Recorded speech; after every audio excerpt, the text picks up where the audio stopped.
You're impossibly fast and strong. Your skin is pale white and ice cold.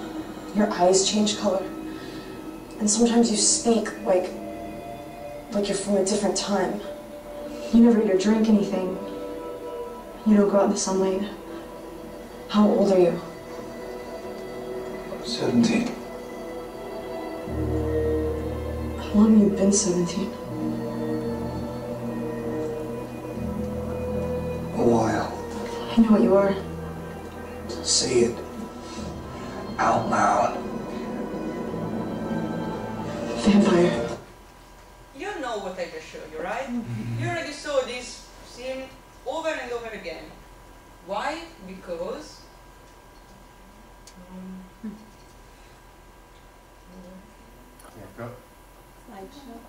There you go. Why? Because it's a vampire movie, and vampires are the new mass media. They're everywhere. Well, vampires are not so new. Actually, behind this new creator that we know, there is an history old as mankind, marked with tragic facts and real disease. Today, I'm going to take you to a tour of the vampire creator, taking you to the origin, where this creator was founded, taking you to the real diseases and facts that have caused people to actually believe this creator exists, and the revolution in literature and in modern fiction. First of all, vampires are the only creature that exists in every culture.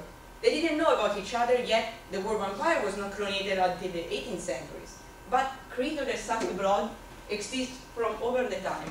These are three of the most famous. Empusa was from the Greek. She was the daughter of a Greek goddess. She had only one leg. She was a beautiful woman feeding on men, seducing them and then feeding where they were sleeping. Sekhmet was the goddess of Upper Egypt. She was famous to go and killing the enemies during the night. She had a lion head, so she doesn't look like our vampires, but she feeds on human blood. And Lilith is the most famous because she looked like Eve, and that's where the inspiration of Adam and Eve came from. But originally, she was the goddess of Babylonia, who used to feed on pregnant women and just born babies. Yet, even if vampires are so diffused, there is not until medieval time where there is the literally vampire mania. Why? Because some prized, and the most famous is Anthony Justin Calment, and he's a French guy. What he did is wrote an essay about the real existence of vampire. He put it like vampires were around, and this caused a massive hysteria. People were killed. It was legal to kill people because they were accused to be vampires. So people got burned like witches. People got stuck to the earth. Who put a stop at this was Empress Maria Theresa of Austria, who personally didn't believe in them, so she sent a personal physician to investigate about some famous cases, and he came back and said, it's impossible. This is a disease. This is not a person sucking another person's blood. The names I've written here are two of the most famous cases. They are reported to the police because family member reported that someone dead, returned, and then people started to die in the village. Well, these facts are real, so why do people believe vampires exist? There are many causes. Some of that are the idea of decomposition and premature burial. Decomposition, now we know, for a body to decompose there is certain factor. Where the weather is colder, the body decomposes slower. In the past they didn't know it. If a body after 5 days looked fine, they believed it was coming back to life. So they did atrocity to already dead body.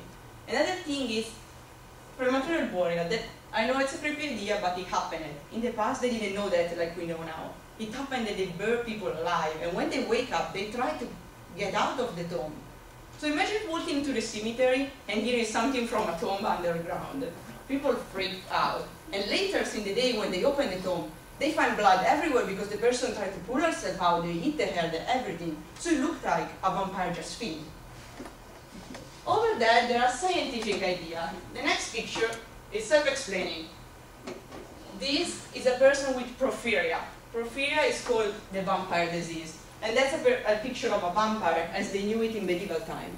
This disease is an infected disease. When you get it, if people breathe your hair, you get it too. What it causes is blood vessels into your digestive system explode, so you keep bleeding from your mouth. And you cannot get sunlight. Sunlight burns you. And this builds the legend that vampires do not go around during the day. Another disease are tuberculosis and rabies. You know what rabies is and what animals with rabies do. They bite. What do people that get rabies do? They bite. Because rabbits attack your internal system, your neurotic system, and make you really shaky and really aggressive. This also caused the believing that vampires do not have a reflection, because there is a common saying that if you have rabies, you don't see your reflection because you're so shaky that you never stay still.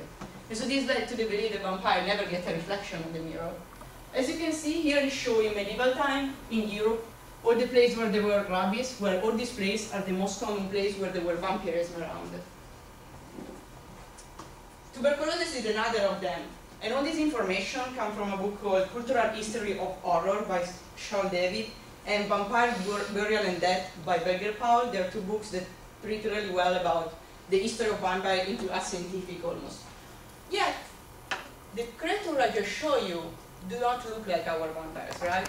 They're very different from the idea of vampires we have. Can you see any difference between vampires 100 years ago and now? Vampires, like any other creature, have evolved during time, evolved following the need of the audience. In the past, of course, you all know Dracula. Dracula is the most famous vampire, yet is not the first one. The first vampire called Vampire was a book from John Polidori, The Vampire, in 1890. And this was the year the word vampire was put into the Oxford Dictionary. That was the first dictionary to accumulate all the myths about vampire, giving him a common name. Dracula, however, is the most famous, but it wasn't an horror book, it was a politics book. It represents the problem that in Transylvania were at the time, the content it was directing, it represents almost the blood-sucking. It's almost the idea of the nobles feeding on the poor people. This evolved over time. We don't need anymore to hide behind vampires for saying that someone is bad in politics. So vampire evolved into the horror, like Anne Rice and Chronicle of Vampires. I don't know, many of you may have seen the movie Interview with a Vampire. And of course, Twilight is even better. It gets into the romance side of the vampire that 100 years ago was impossible to imagine. Also, vampire in the past feed only on virgin women. Of course, right now they will starve us, so they changed the thing into getting a common. And, of course, not only on books, but on movie too. An interesting fact that I read on an Italian book called